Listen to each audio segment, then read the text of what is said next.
Welcome back to Sacred Resilience, a space where we can talk about the real, raw, and redemptive journeys of healing.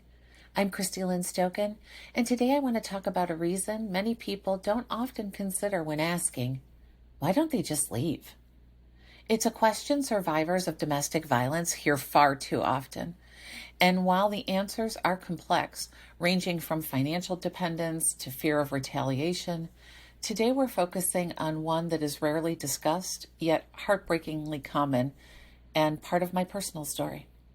They don't leave because they won't leave their pets behind.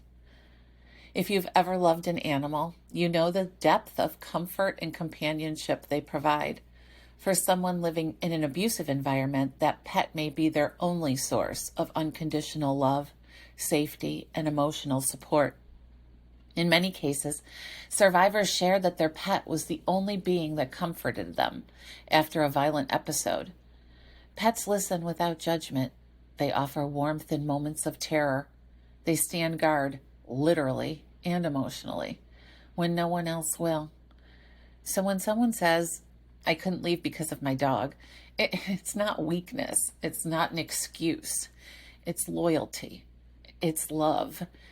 It's fear of what might happen if they do leave and the abuser takes out their rage on the animal left behind. This isn't just a sentimental issue. It's a safety issue. Studies show that up to 71% of pet-owning women entering domestic violence shelters report their abuser had injured, threatened, or killed a pet as a way to control or intimidate them.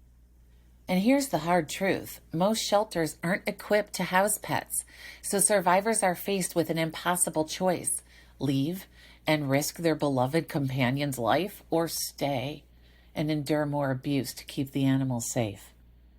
And if this whole topic is foreign to you, imagine living in fear every day, and the one soul who brings you comfort is the one being used against you. If we truly want to support survivors, we have to look at the full picture of what safety means.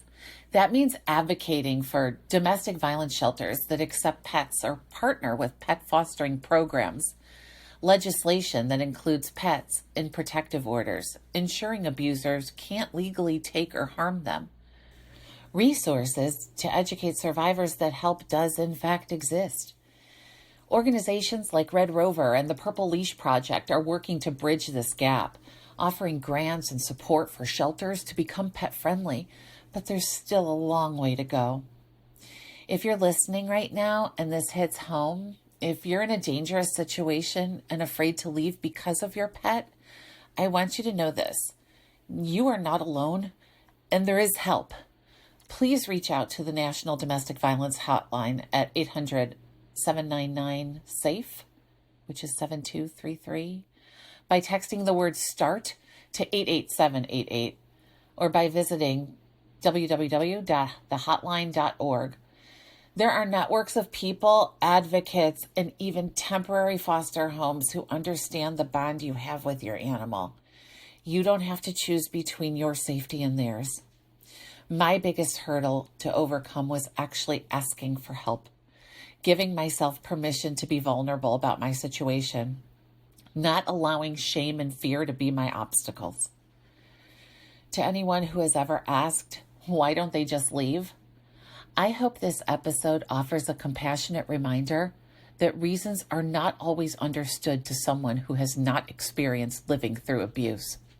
And I will be bold enough to say that if you haven't, the question should never even be asked.